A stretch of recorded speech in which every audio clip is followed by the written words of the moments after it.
Welcome back, everyone, to Open Line. Glad you are with us. We have with us tonight Patrick Green. He's president of the Amalgamated Transit Union, represents bus drivers, transit drivers all across our area. Talking about the ongoing challenges for workers amid the COVID-19 pandemic. And certainly transit workers are essential workers. They're on the job. They're exposed to this. And Patrick Green was saying that some 40 have gotten sick.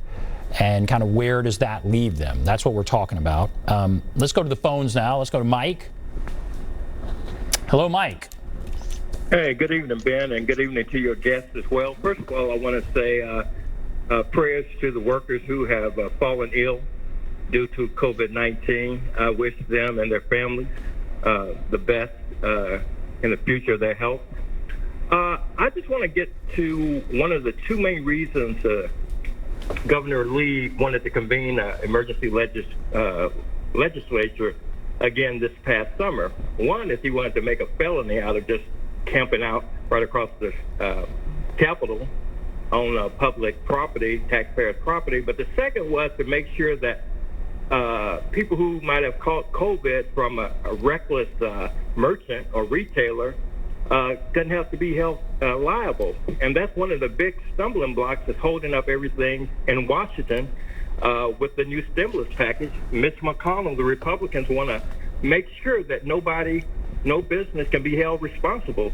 If I speed down the street, if I didn't care about life and just recklessly, I'm speeding down the street, if I know I'm only going to get maybe a slap on the wrist and that's it, I probably will speed a lot, eventually killing myself or somebody else. But if I know every time I speed, I may get a $300 ticket plus points taken away from me where I may lose my license, I'm going to be more careful. I'm going to be more cautious. And right now, the Republicans are trying to make it where get out there, open your businesses, you know, cut the little corners if you have to, but we're going to get this economy roaring again, despite this as being a pandemic that Trump has let escalate to unlimited potential. We're in dire straits again, and Europe is starting to be on the rise again. So I applaud this gentleman. Continue to fight the good fight, and God help us all. Thank you. All right, Mike. All right, Mike has a lot to say there. I'll let you respond to what Mike is saying, and then I'll take a devil's advocate position for just a moment on that limited liability. But go ahead and respond to what he's saying there. Correct. And thank you so much for the call. So for me, I'll let the political pundits handle that particular side of it. I am charged with the unique responsibility of looking after the safety, the health, and the welfare of not only the 500 plus members that I represent, but also their families. And so it is difficult for us because it took several months for us to even acknowledge that this pandemic was taking place. And we were running full bus routes throughout this city. And we had no plan.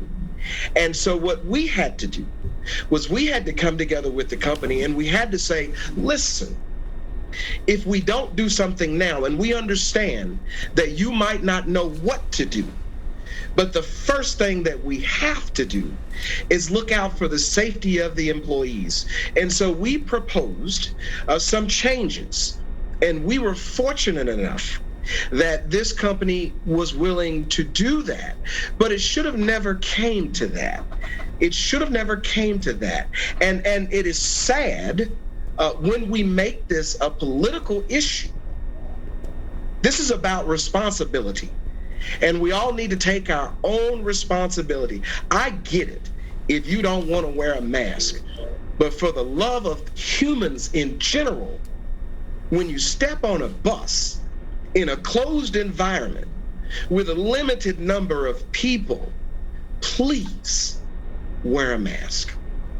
Yeah, that's a tough one. Do they have masks there on the bus to hand out if somebody doesn't have a mask? I mean, do your drivers say, okay, here's a mask, please, wear this? And of course, you're getting people that just say no, they refuse. That is, we're moving to that.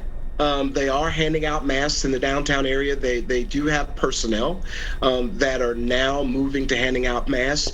But I can honestly tell you, for the first couple of months, according to what was being said by the medical professionals, there was no need for masks. So we had to procure masks for our own members and make hand sanitizer until the company finally came on board and decided to do something about the mask situation. You've been critical of the special session that did put a limit on liability. Mike, the last caller, was just critical of it. The argument from their point of view is you can't operate a business if a business owner can be sued by employees or by customers at any point for getting sick, when it would be difficult to determine, especially customers, if they actually contracted it in that business. And if that's untenable for businesses, they can't operate, they can't employ people, and we can't get the economy moving, but businesses just can't operate. What do you say about that? What do you say to that? Just like we all have a personal responsibility, we also have professional responsibilities. That is why I have to have homeowners insurance. Because if someone injures themselves on my property, I can be sued. That is why I have to have auto insurance. Because if I am liable in an accident, someone has to pay. We cannot decide that our only function as a business is to make money and not be responsible for our actions and for our irresponsibility. It just doesn't make sense. All right, let's go back to the phones here. Let's go to Stan. Hello, Stan. Yes, how you doing today? Doing well, thank you. What's on your mind? Well, first of all, I'd like to say good evening, Mr. Green. And with these transit operators driving in a pandemic situation with all the hazards that they're dealing with, are they being compensated for it? I mean, are they being paid and taken care of for this? Okay. What about that? So initially, there was some compensation, as you are well aware of the CARES Act. So we were able to pull some additional compensation for the employees that were working during the pandemic. Now, this city, our mayor, decided to take $20+ million of the stimulus money from the CARES Act that this transit agency was due to receive and did receive.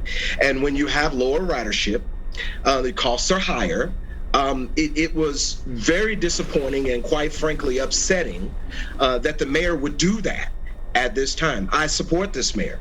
I appreciate this mayor. But you can't talk about heroes and essential workers and then you strip us of budget money that our agency, our transit union, internationally advocated for those funds, for this transit agency, and he took it. And he blatantly said, well, there's CARES Act money. We're going to take that, and they can backfill what we took from them out of their budget with the CARES Act money. All right, so explain that. I didn't understand all of that. Again, Congress approved money. It was supposed to go just to drivers who drive during a pandemic, and you're saying the mayor took that away and used it for something else? So part of the funding, it was $55+ million. It was to prop up the transit agencies that were losing money. Part of that money also allowed for hazard pay. So we advocated for that money on an international level. And so for this mayor to take almost half of it, that was unacceptable. Did he take it and use it to buy computers for schools? I have no idea what he used it for. I'm not sure what his line item showed. I have a son that's in public schools. He's also a special needs child. And I get it. But I have people every day risking their lives. And he took away a lot of that funding. And let's get back to the numbers again. So you said 40 or so have gotten sick. Was that more early on? Are you seeing that more now? What has the trend been in, let's say, the last couple of weeks? So our numbers are running steady in the last couple of weeks. We are getting 2 to 3 at a time, about every 2 weeks. We cannot account for the cases that we didn't know about before we had reporting procedures, and it's important to understand that our members were in the same situation as the rest of the people in the city.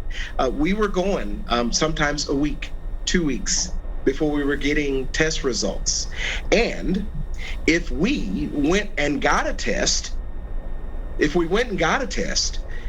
the health department or whatever testing agency said, you must quarantine now that you went and got this test, if we didn't notify the company before we went and got the test and inform the company that we think we were exposed to someone in the workplace that may be COVID-19 positive, then we either have to come back to work, right? Or if we have a negative test, then we're subject to discipline under our attendance policy. Yeah. And how do you deal with that? I mean, so that is, what do you do about that? So we do have a grievance process. We have a fairly straightforward relationship with the management here. We have been successful to this point in fighting off all of the negative entries in employees' files because they went and got tested and had to stay at home. So we have limited the damage, but it's just egregious to even have that policy existing. Now, what about ridership? So it obviously was way down. Is it coming way back? Is it still way down? Where is ridership right now? So we are seeing ridership begin to creep back up. I believe we're probably between 30 and 40% of normal ridership. At one point, we were down to about 10%. So we are typically on a daily basis now moving between 10 to 12,000 passengers. That peaks at certain times of the week. That also peaks at certain times of the month. Okay. And we are on a limited schedule. You are, yeah. There has been a limit to the schedule. I want to take a break. Encourage people to call in if they'd like to call in. There's the number at the bottom of the screen, 615-737-PLUS, 615-737-7587. And also, when we come back, I want to talk about some of the individual workers and some of their individual challenges. It maybe highlights what's going on. We'll take a break. Be back right after this.